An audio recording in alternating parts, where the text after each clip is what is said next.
This is who I am. I have the great opportunity of actually working on the Google team now for 5 years. I've had the opportunity to travel and speak and to be able to train small businesses on how they can use Google tools to be visible. A lot of tools that are 100% free. In fact, most of them are. Even today, as I talk to you about learning the basics of Google Ads, I will be teaching you what pieces of it you can use for free that can help you grow and be visible, valid, and valuable to your target audience.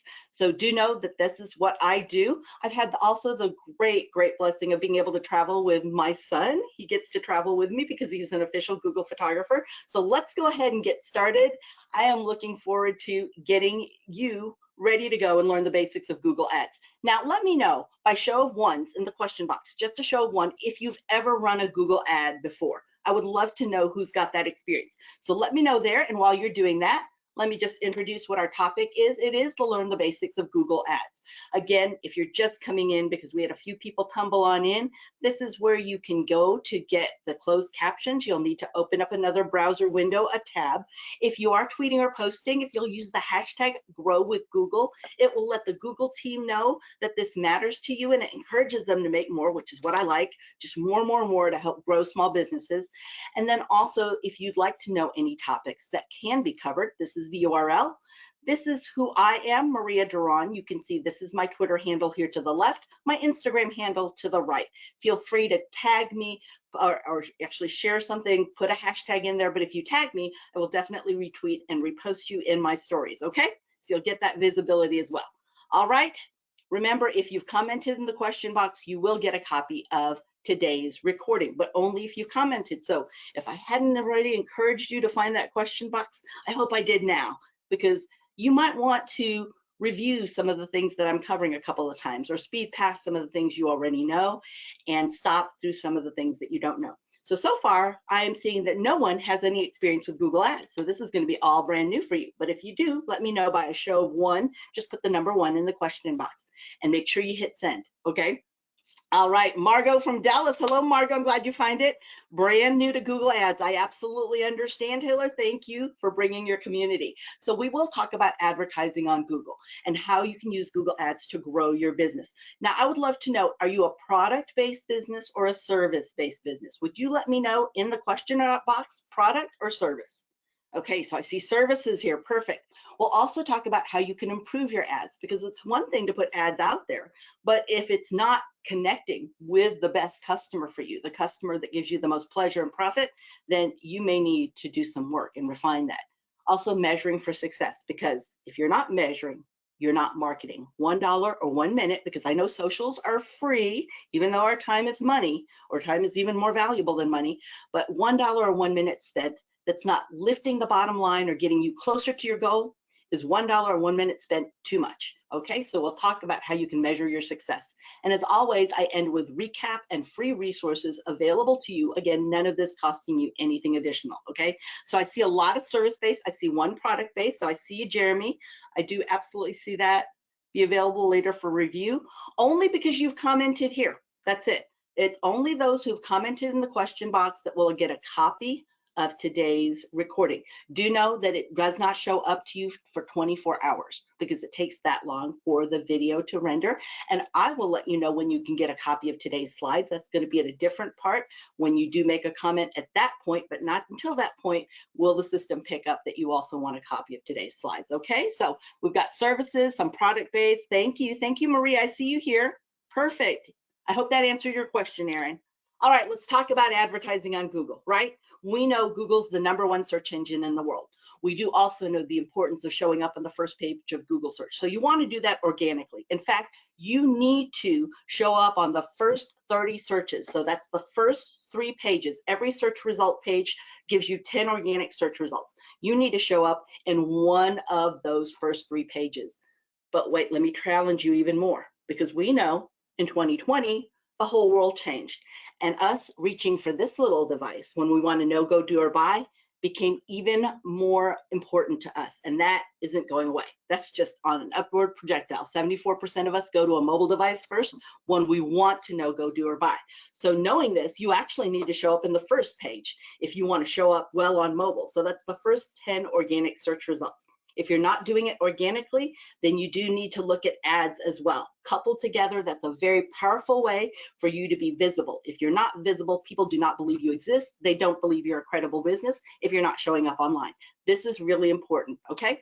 So as we know, people are going there, even local people on Main Street, USA, who never were planning to go and have a website. In 2020, that all changed, and now people go here first. We want to know what your hours of operation are. Do you have that inventory at hand? Is the product that I saw in Amazon available here? Is your service still available and open? What are your hours? Do I need to come to your location? Do you come to my location? Do you do an online consult? We need to know all of these things, and Google Ads can help make sure that we're showing up in that first page and that we're very visible when people are ready to do business with us if they need our product, service, or solution. So what happens is somebody is wanting something, so they're looking for there. They go into Google search and they start searching. 99% of all searches happen in Google. It's the #1 search engine in the world, and the #2 search engine in the world is YouTube. People are using YouTube not just as a video platform, a social platform, but it's also a search engine. And both are owned by Google. So you understanding how Google search works is imperative to the visibility of your business. Remember, when people don't know you exist, they can't find you, they won't do business with you. And then you will bid for that exactly in Google Ads. So that's what you're doing. It's a bidding process. We'll cover that in a moment. And then you will see that your ad does appear. So we'll talk about how that appears and what you can do to be on that first page. So there are several ad formats. You have text ads, so you see that right up here. This is the first page of an organic Google search. So what you're seeing here are the text ads. Usually it's the very first text ad. And in fact, you can tell it because it's got this greenish box around it towards the left, and it says ad. So it lets you know that it's an ad. But then you also have image ads here. So you see those ads here. You see shopping ads coming up right here. So they're usually at the very top. We see the photos there. Those are paid positions, right? You also see dynamic search ads. So that actually has something specific to do with what people are searching for. Call only ads, because I work with a lot of local service businesses, so people aren't going to go to their website and put their email address in and hope somebody's going to call or try to engage with a chat bot all the time. Sometimes people, I want a windshield repaired. They're just going to call. Listen, I just got this humongous rock chip in my window. I need help. My AC's out and it's sweltering. I'm dying over here. I need you to come out. So they're going to make that call faster than they're just going to leave something as far as right there on your contact form. Now, they may or may not do some of that, especially if it's the middle of the night.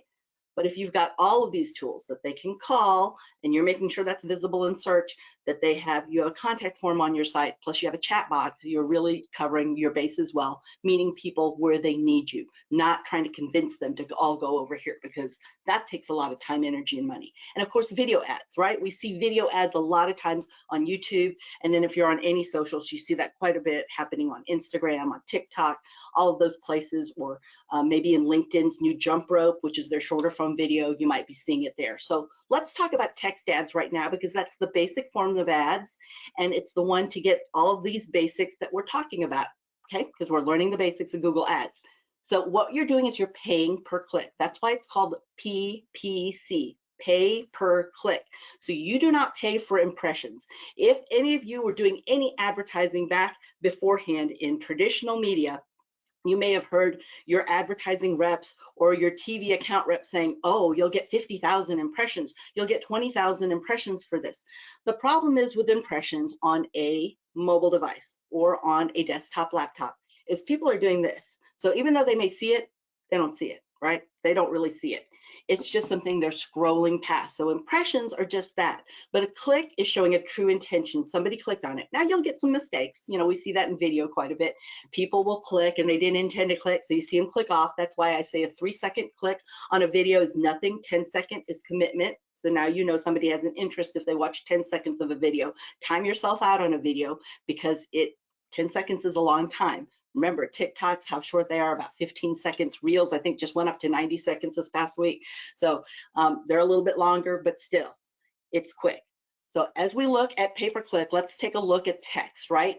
And then sometimes, like if it's a call account, like if you have a call only, it could be CPC, cost per call. So you're paying for each call. So a lot of times I do that with service businesses so that they pay for each call. If they know that the value of their customer, let's say the average order value of their customer is, let's say, a unit, an AC unit. So they're going to spend what? $8,000 maybe, depending on the square footage of their place, $8,000 to $10,000 in an AC unit, and you're paying $3 for a call.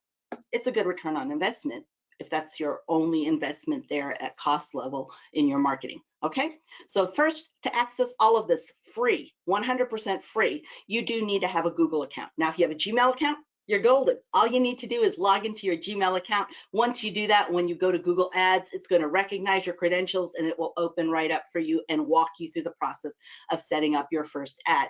If you do not have a Google account or a Gmail account, you have your own email and you don't want a Gmail account, not to worry. All you need to do is go to this URL here to the left. I'm going to clear my little laser there out of the way, the little pointer, in case you want to take a screenshot. Remember, you'll get a copy of the recording from today, but not for 24 hours. So don't think at the end of the day that I forgot you. But you'll log into your Google account, create a Google account, and this is a free Google account. You'll put in a actual email address. It does not change it to a Gmail address. You'll create a password, and like any other password protected site online, this is how you access everything. Okay, everybody with me so far? Once you're logged into your Google ad account or your Google account, so this is your free Google account or your Gmail account, this is your free personal Gmail account. So it's not the paid workspace, it's your free personal Gmail. Once you're logged in, you can now bring up another tab and go to g.co/ads. And that's what you'll do. You're going to click Start Now. It's going to remember your credentials. It will reload. And now you will start seeing it prompt you through exactly how the setup looks like. So let's take a look at that. I'm going to go through this quickly, but I do want to highlight where people make the biggest mistakes. Number one is they don't know what their goal is, right? This is the unsexy part of marketing. Marketing is not silver bullets. It is about consistent, persistent action. So do know you need to know what your goals are to be able to let Google Ads target as well as it needs to complete those goals. You have to let us know. Is it for more calls? Is it to get people to come to your website? Or do you want walk-in traffic? Do you want people coming to your location? Which one is it? Because that's going to differentiate and change exactly how Google presents itself to people who are searching, and then also your Google Ads.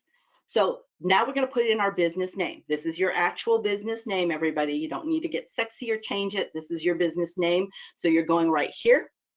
Again, look at that bottom right-hand corner live chat. If you need any help along the way, we're right there to help and serve you. But the next thing to do now is for you to put your website address. All right, this is the number two mistake. Number one is people don't know their goal. They just want to reach anybody, everybody, and somebody, and they usually get their second cousin nobody, and they pay a heck of a lot of money, and there's a lot of frustration with that because they don't target their marketing. So number one mistake people make is they don't have a specific goal. Be specific. Remember goal setting, SMART goals, specific, measurable, attainable, relevant, and timely. SMART test every single one of your goals, especially ones that you're going to put money behind. All right. But remember, time is even more valuable than money too. So your time's not cheap, everybody. All right. Now you're going to put in a website address. This is the second big mistake. We take them to the homepage. We're so excited to get eyeballs looking at us. We're on the front page of Google. People click in, they go to our front page, and we promised them that they were going to find out exactly what it takes for AC maintenance and what will help them make sure that they are not having their AC go down when it is 111 degrees outside. Right? This is the stuff they need to do beforehand that makes sure that they go smoothly through the summer months or that they transition into the fall months. Whatever it is that you're promoting, make sure that you're taking them to the page of the site that talks about that, not to the home page. Unfortunately, our home page as small businesses normally becomes our junk drawer. We throw everything in there. Oh my gosh, we got to let them know this and this and that. We're too excited to get people to come look at our site that we want them to see everything, and that's overwhelming. An ad is a first chance for them to see your credibility, and part of credibility is trust building. You do need to do that in order to be seen as a credible source for either what they need or to solve a problem. So as you look at this, if you tell them you're going to take them to what they need to do for AC maintenance or what are the steps or what's required, then take them to the page of your website. Take them where you told them you're going to take them. That's how you build trust. Once you do that, now, after they've gone to that page, you can somewhere on that page or to the side, or if you want to do a pop-up, do that, but you can encourage them to see the rest of your site. But do not just take them to your homepage. It is the #1 failure that people do in putting their ads together, and then they think Google Ads doesn't work. And I look at them and say, well, you just showed them the junk drawer when you promised them the heirloom tomato recipes, or you promised them you were going to help them understand what is involved with whitening your teeth. You cannot take them just to the homepage, which is where everything's at. In fact, 79% of people will leave a website immediately because they cannot find what they're looking for. Okay, so you'll see that in your bounce rate. If you've got your Google Analytics connected, you will see your bounce rate high. A high bounce rate is any bounce rate 50% or more. It's showing a disconnect between what people see over here or what they read and what they're looking for. That means a minute or less. So their bounce rate is how many people that come to your site out of 100 people leave your site in less than a minute without doing anything, without scrolling, without looking, without clicking. That means they did not find what they're looking for. If you have a high bounce rate, that's the issue that you're having there. Okay. So now the next thing is for us to write our ads. Now you have very limited space. We've got to be very succinct. So that's why it's important for us as business people to be experts in our customers. You need to know what their needs are and what they absolutely want, or what, and anticipate even some of the pitfalls that they're going to have prior to, so you can get in front of them beforehand. Because if you do a better job articulating what their needs are than they can even form right now, they'll see you as an expert at what you do, and they'll come to you as a trusted advisor, because now you can help them avoid those pitfalls. If you help them and show them, look, this is the #1 mistake, just like I was showing you. #1 mistake is they don't note their goals. #2 mistake is you send them to the homepage of your website. I'm telling you these things before you spend $100, $200, $500 and wonder why something's not working. Okay, so now you'll do the same for your customer. Think of your headline. You've got 30 characters. A character is a letter, it's a punctuation mark, it's a space. So every one of those counts as a character. Headline 2, this is why it's really important for you to understand your customer and what are they searching for. You may not want to do an ad that says, looking for a pediatric dentist. That may not be what I look for. I'm a mom of 3 boys. If I need to straighten their teeth, that's what I go out to Facebook and holler to my friends, or maybe to Instagram. Do y'all have recommendations on who can help straighten my kiddos' teeth? Or how do you go through the whole straightening teeth process? Is wire still involved like back in my day, or are we done with that?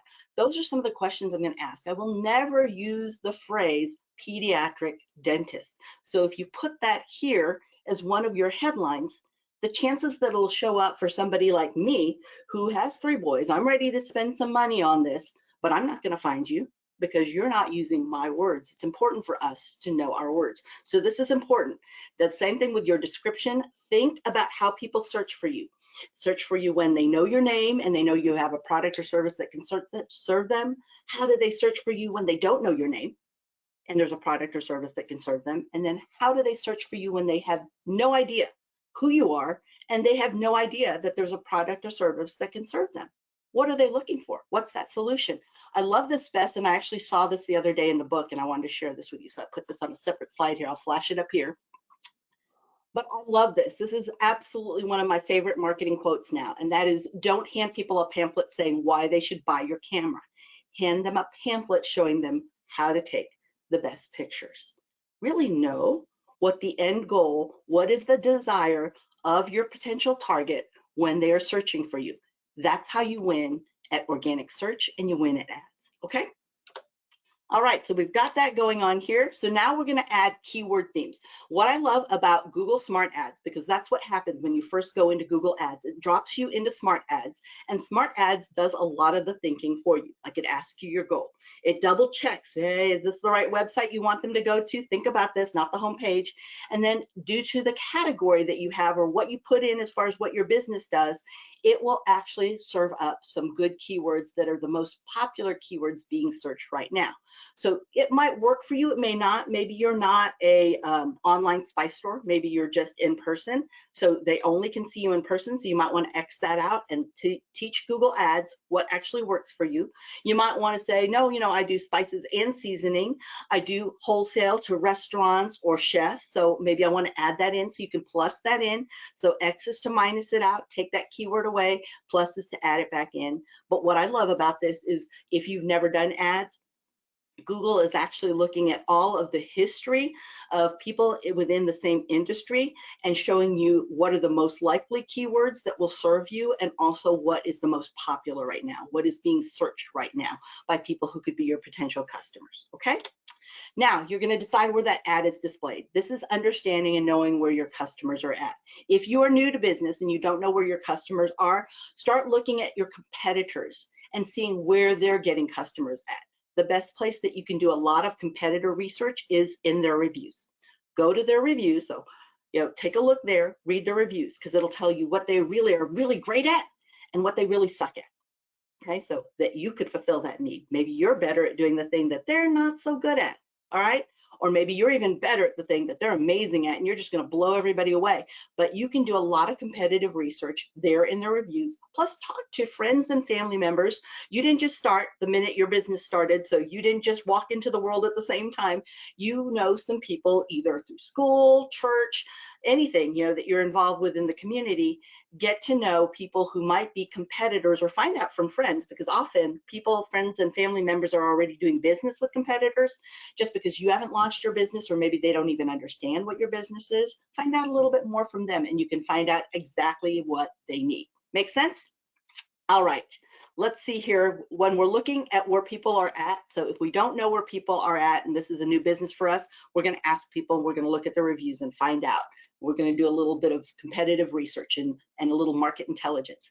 Now, if you have customers already, this is when you go to your Google Analytics, if you've got analytics. If not, if you're a physical store and you don't have analytics really yet, not to worry, take a look at your customer database and find out where they're located at, because that's where you want your ads to show up first, unless, of course, you have 100% of the business from there.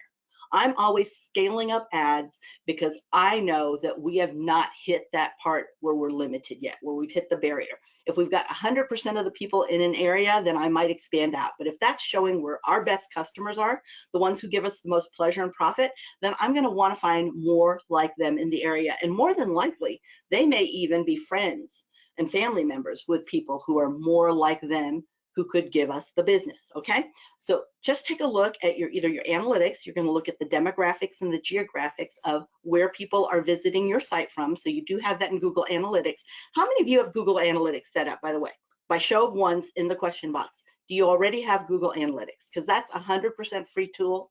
And I usually encourage people to start there, because once Google Analytics is verified that you are the actual site owner, the website owner, then what happens is it makes it really nice and easy for all the other tools to verify that too, because Google Analytics has verified it, so you kind of go seamlessly through all the other tools and get that. So I do see some people have Google Analytics.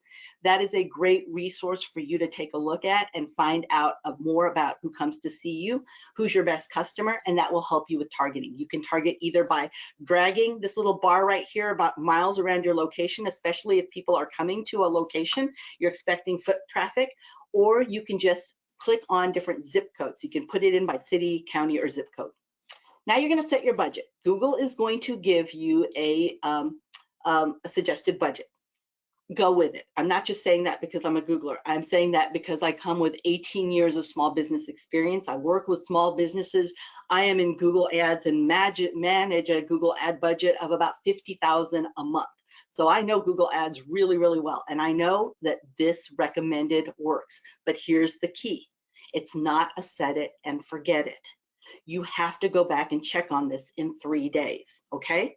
And the reason being is because, yes, Google is using artificial intelligence at the history of the industries, people in the same industry as you in your location or around your location. It's using that for its targeting intelligence. But you know your business and customers better than anybody else. As you go back in 3 days, you're going to see whether or not this is giving you the kind of results that you want. If not, then you can allocate. For example, let's say I ran 2 ads, both at the $10 daily average, okay? And let me just stop for a moment and say this. $10 daily average, what happens is Google is actually looking at what that calculates out for a month. So for a month, let's say that's $300. So today on Monday, there's a lot of people searching for your service. We just got out of the weekend and oh my gosh, my air conditioner blew up. So now I'm calling and I'm looking for help. So on Monday, I might actually spend $20, but you're thinking, wait, it says daily average of $10. Remember, it's calculating that out actually on a monthly basis. So think of what your monthly spend would be. I do encourage about a $300 minimum monthly spend to start. That's to start out. Of course, as it gets you more money, that's when you can start ramping things up because you're looking for that exponential growth. So as we look at this, Monday, it might be 20 bucks. But then Tuesday, everybody's done their searching. Now they're all involved in whoever they decided to do business with, or they're checking their credentials. So now we've dropped down to, on Tuesday, only $5 worth. You know, to reach 100% of the people searching for your product, service, or solution, it's going to take $5 on that day. And then on Wednesday, the same thing at $5. But then all of a sudden, those stragglers who thought, I'm going to fix it myself, Monday, Tuesday, and Wednesday, on Thursday, they come in, and again, you're going to hit it hard on Thursday. It's going to all even out to $10 a day at the end of the month. So do keep that in mind. Google is adjusting like that. So once we look at this, we have an idea after 3 days what that budget's doing for us. Okay, makes sense? I'll come back to that when I'm talking a little bit more about measuring. Now, once you do that, review your campaign, look at everything there. Know that you can use Google Ads without even entering any payment information till this point, right? Because now this is when you enter this in because you're about to launch an ad and you have to be able to pay for it. So make sure you're doing everything that you can, and if you need to do any tracking on Google Analytics, that you set that up too. Now, when you manage your campaign, remember what I said, it's not a set it and forget it. There's nothing like that here within Google Ads other than being able to ramp up those that already perform. So we always measure our marketing. We review the performance. We see whether or not keywords are actually getting us business. So we might think that maybe online spices is just getting us people who want to go shop at HEB, and we've got specialty spices, bulk spices.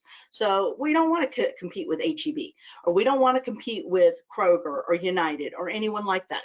So we are going to take that HEB, you know, when people are looking for HEB spices, we're just going to click that off and say that that's not a keyword we want to be found for. We don't want to pay every time somebody clicks on that keyword when they're using that.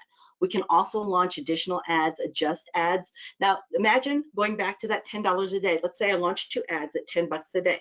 And this ad, I'm spending 10 bucks and maybe 20 people actually see the ad. And of that, 1 person buys, right? But then the other ad, it's 10 bucks also, and it actually has 10,000 people that looked at the ad, and from that, I sold $8,000 worth of product. What do you think I'm gonna do with this $10 compared to this $10? I keep this one, gonna add this $10 and wonder if I double it, if I'll double everything else on the results. And I'm gonna, after 3 days, measure that, okay? So keep that in mind. You're not measuring if you're not marketing. Now, understand that when you're using a smart campaigns, a lot of this is automated for you. So you don't have to go in and do this because we know you're a butcher, baker, and candlestick maker in your business. And it's really tough to also be the chief marketer, chief ad buyer. So you might need a lot of this automated for you. But that's a smart campaign. A search campaign actually is something that you go in and can manage. You can get very granular about exactly what you're doing in there, but you do need to know what you're doing, okay? Or work with a Google partner who knows what they're doing, because this can be very challenging and can become expensive if you make mistakes here. What I like about smart campaigns is it's an turn on, turn off sort of thing, so it makes it a little bit easier. The big thing here is to remember that your ads are always learning. When you do turn them off, what happens is a lot of times you lose the momentum of the learning that you already garnered, and you have to start back at square one. So I do actively manage ads. So going back, if you want to do this yourself, you don't want smart campaigns to do it. You have experience, Stacy, let's say, for example. So if you want to do this, then what you need to do is when you start in the smart campaigns, you will see that switch to expert mode. And you have to click, which is you raising your hand saying, I'm an expert at handling ads. I can do this myself. So you do it yourself, right? Remember, again, you've got live chat here to the right here if you need any help, plus this help here. That's really very good help centers there that can help answer questions for you. So to create a search campaign, when you've done that, so you've actually gone out of the smart mode and you've gone to the expert mode by clicking here. Now you're going to create a search campaign. You're going to select your campaign settings actually and do your ads just like you would with a smart campaign. This is what it looks like, and you're going to review it. You're just going to have a lot more decisions to make because it is a search campaign. All right, before I go into improving your ads, any questions here in the question box, let me know.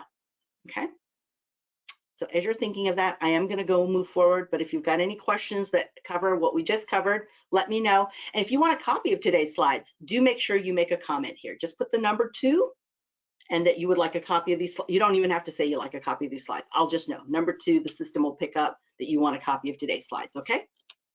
All right. So what is in an ad? So text ads are just this, 3 headlines, 30 characters max. Now remember, you'll get these copies in 24 hours. So not tonight, but tomorrow around this time, you'll receive a copy of this. But I will try to move my cursor here out of the way if you want to take a screenshot. I see everybody. Thank you. Thank you for using the question box. All right, so one thing you can choose though, remember here the problem that people run into, the number 1 mistake is they don't choose the right page, right? They choose the home page. Let's not do that. Let's be really smart about that. If anything, we learned 2 things from our time here today in the webinar. That's number 1, if you're not measuring, you're not marketing, $1 or 1 minute spent, it's not lifting the bottom line or getting you closer to your goals. Is $1 or 1 minute spent too much? And number 2 is do not send ads to your home page only. Send them where you told them you're going to send them.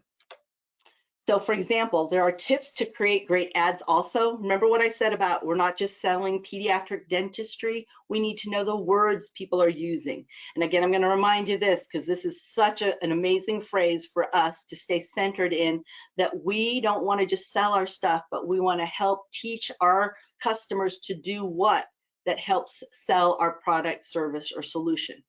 Because we are actually trying to help them better in life. In fact, I ask people that question a lot whenever I'm going through target marketing training and an actual coaching practice, and that is, you really need to think about what's the end result that you want from people, that people want, and what they want from doing business with you, okay?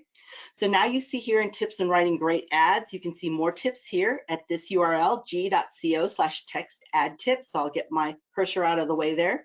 But you can see that whether or not it's a relevant ad versus a spice versus a buy specialty spice. Remember what I said with the grocery store example and spices online? So you might want to change it to buy specialty spices because you know that's what people are searching for. They're not just going to be looking for common black pepper. You can also look at different keywords that you have available here too. Let me get these things. Sorry, got little pop-ups coming out of the way. Hopefully internet is playing friendly. Okay, just want to make sure. All right, so you can include those keywords in your ad text, and I encourage you to do that because keywords are the words that people are using to search for the product or service or solution that can help them. And then have a call to action that's pretty clear cut. Don't make it muddied. Tell people what they need to do next. The reason you need to do this is we're busy, everybody. We are getting text by the message, and oh my gosh, so-and-so put a funny TikTok out, and then we're getting a call, and then a pop-up comes up from our Slack. We're getting all sorts of pings everywhere. About on average, we get about 12,800 messages on any given day.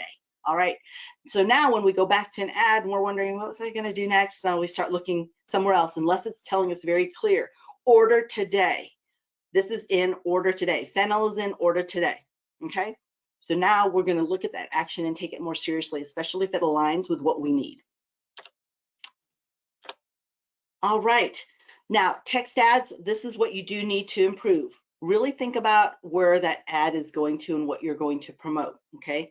Who is looking for this though? Make it enticing by using the language of the person who's going to need that. Remember what I said about competitive research. Look at your competitors' reviews. They might have, if you don't have the business already, they have the words people are using because reviews are in their own words. Test multiple ad variations. So maybe this is a little bit better. Maybe this call to action. Maybe this headline really speaks and resonates. I always test and then I adjust because then as I see that, oh, you know what? They really like this headline better. I was working with a group and they have a grass litter box for dogs. And I love this because they thought puppy pads was the words that people were looking for. And puppy pads is one of the most popular words. So it's expensive to pay for that keyword. Every time somebody clicks, it's expensive. But what wasn't expensive and actually is the #1 phrase that showed up on all the reviews about their competitor's product is tired of stumbling out at 3 a.m. to let the dog out. Tired of stumbling out at 3 a.m. In fact, the big aha that many people had during 2020 as everything was locking down was this, that the #1 search phrase for people looking for computer help is not tech support, but it is, I hate my computer. That was the #1 phrase. They either typed it in or they said to Google search or Alexa, said, hey Google, I hate my computer. And that is what they search for. So really know the words that they're using. It's going to make a big difference on the way your ads and any even organic posts you do perform. All right, so now we need to look at these search phrases. What is making sense for us? So even though Essential Spices is bringing 839 impressions, it's bringing in 96 clicks. But if Essential Spices isn't what we want to be known for, because everybody that's clicking is looking for Walmart spices, well, then I might want to turn that off because I don't want to pay when somebody clicks for that. I would rather they look for Chicago spices, because even though it's just 23 people, these are 23 people, and out of the 23, 20 buy from me. So it's a better hit for me, okay? Makes sense to everybody? All right, so this is how you can know what your keywords are, the difference between them. You'll see that spice is a broad term, so it's gonna show any ads that for people that are looking for the word spice. But you can see phrase now gets a little bit more specific because we're looking more than just one word, right? We're gonna look around phrases around here. So there's lots of variations, a little bit closer than broad is, but the phrase match will connect with them. Now exact, when you put these brackets around it, means it needs to be that exact word. It cannot be anything else than that. So if, for example, you are after the word puppy, not puppy pads, then you wanna put puppy here, because you don't want to pay when somebody clicks on puppy pads. You're not selling puppy pads, you're doing puppy training or puppy leashes or something like that, okay? And then negative, that's a negative term. Just like when I told you in the SMART campaign, you X'd out of the ones that you didn't want to pay for. When you put a minus when you're doing search, you actually physically have to do this. That's considered a negative phrase, so you don't want to show up when somebody's searching for the Spice Girls. That's not what you're selling spices. So negative phrase is girls. You don't want to show up for that. Make sense to everybody? All right, this is what I told you is 100% free, and I know a lot of people pay money for this. But if you want to use the keyword planner, you do not even have to have payment even connected to this. All you need to do is set up Google Ads. You're going to set up access to Google Ads. You put in your information, verify who you are. That's it. But you don't even have to put the payment format in. And now you can go to the keyword planner. How you get there is if you look at the very top here, all the navigation for Google Ads will happen at the very top or the left-hand margin. You're looking for that wrench icon. That's where all your tools are at. Click on that, and actually you will see for this first time, it will look like one column. After you've been doing ads for a while, this will actually turn into 6 different columns of tools that you can access and use. The one that you're looking for here, though, is the keyword planner. Click on the keyword planner and it comes up with all these keyword ideas. It lets you know how many people are searching for them right now. If it's a competitive keyword, which means that you're going to spend more money because it's something that people are competing with right now. So what I like to look for are keywords that not necessarily high, unless I've got money to spend and I know it's going to get me good return. But I might look at medium or a little bit lower, or even breakout terms that Google hasn't determined that people yet are really searching for that, but there's a lot of eyeballs that way, because now the cost per click is lower or the cost per call is lower, and now I'm going to get better results at a cheaper price. So I'm not paying the $1.12, maybe I'm paying 11 cents per click, okay? So take a look at the organic keywords, and you can even use this to plan out your content. If you don't know what you want to put on your page, if you don't know what you want to use in socials, this is content that people are telling you, you're showing you right here around your industry. That's what they're searching for. I am a big fan of fish where the fish are, right?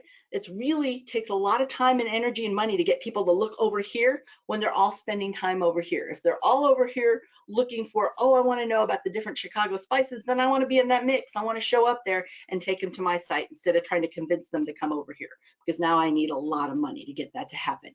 What you're seeing in front of you are extensions, so you can even have extensions expand your ad out, which is what we like to do, because the more real estate, visual real estate your ad takes, so the bigger it is, the more visibility it gets, more attention it gets, okay? So as you think about with business, if you're in an actual physical location, you always hear location, location, location. That's how you get business, right? People are going by this intersection in traffic, and that's how they decide to go there. In fact, H-E-B company, before they even build a store, is looking at the traffic patterns for 3 years before they go into a location.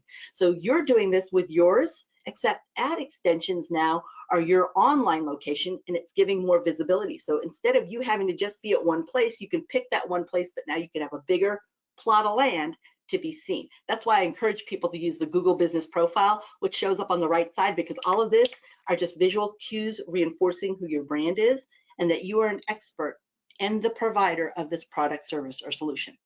Okay, so you can use these different extensions. So what you're seeing in front of you are call out extensions. Those are things that are actually things you want to call out. We've got shades, we've got Polaroid shades, we've got I don't know, just different kind of teeth cleaning, bleach or organic. So you have all that. You can do site link extensions, which are extensions that have to do with pages of your site. So if you've got a page such as product collections, send them there. So you might want to use that site link extension. A call is actually a call. I'm sorry, that was a call out extension I talked about a moment ago. A call extension here at the very top is when you want people to call. So they can just click on that number and call. Something for you to know when you're using the call extension. You will see a different phone number with your ad. Don't worry about that. That's actually a Google Voice number associated with the ad. And the reason Google does this is because it is tracking who calls. So I'm able to give a call report to somebody and say, look, you got a call from this number. The actual call lasted for about 161 minutes, which tells me this is probably a good person, that a good potential customer, because you're not going to spend 161 minutes with somebody, or even 161 seconds with somebody who is not a good potential customer. So I look at all of that, and it teaches Google. I can click on there and show Google, these are good calls, these are good potential customers, deliver more of the same, right? But I can also say, this is out of area, I can't service this. They're all just looking for my competitor, and that, they're looking for cheaper, and we're more of the, the premium route. So you can start making decisions that way, right? So those are call extensions. And then location extensions are, again, we're here in the Midland, Texas area. We're in Durant, Oklahoma. We're in Wichita Falls, right? We're right here in Granbury. We're in Houston. So you can have those location extensions, again, just expanding out exactly what your business is and getting more visibility for you, which you do need to be visible for people to do business with you. You can also put more extensions there. Price extensions, I like to do that because sometimes people are price shopping. You can even have special promotions. So I like when you use price and promotion because you get a little price tag there. Again, it's just expanding that visual real estate. Structured snippet extensions, those are extensions that are actual snippets that are of different keywords from your site that's taking people right there. You also have an app extension. So if it's an app that they need to download, then it's only going to show up on a mobile device, a place where they can actually download it. So you can have an app extension, or you can set it on automation where it's picking up some of the what am I thinking? It's not the most possible, it's the most popular. Hello, that word just escaped me a moment ago, but the most popular things that are being searched on your site. Okay, so you can use the automated extensions too. You can use all of this again to expand out that visual real estate. That's why you'd like to do this, because the more you can dominate, if the first page of a 4.5-inch screen is your ad and they have to scroll up, that takes effort. So whenever we have to scroll up, that is considered below the fold. If you remember back from old journalism or newspaper time, above the fold in advertising is where you put all the prime information. Now, remember what I said, if you're not measuring, you're not marketing. Before we go to that, any questions, let me know in the question box, okay? So as we think about that, what is our goals for ads? What do we want them to do for us, right? What is the expectation? Okay, we need to start with that. It could be that we do want impressions. Maybe we're just going for brand recognition when we want impressions, but maybe we want clicks. We want them to come to our site. We've got great brand recognition. I might or may not use the name of a business as an actual search term, depending on whether I'm building brand recognition or I'm ready to start building conversions. Now, I've been using conversions a lot as I talk here. Conversions are anything that you want them to do on your website that's considered successful.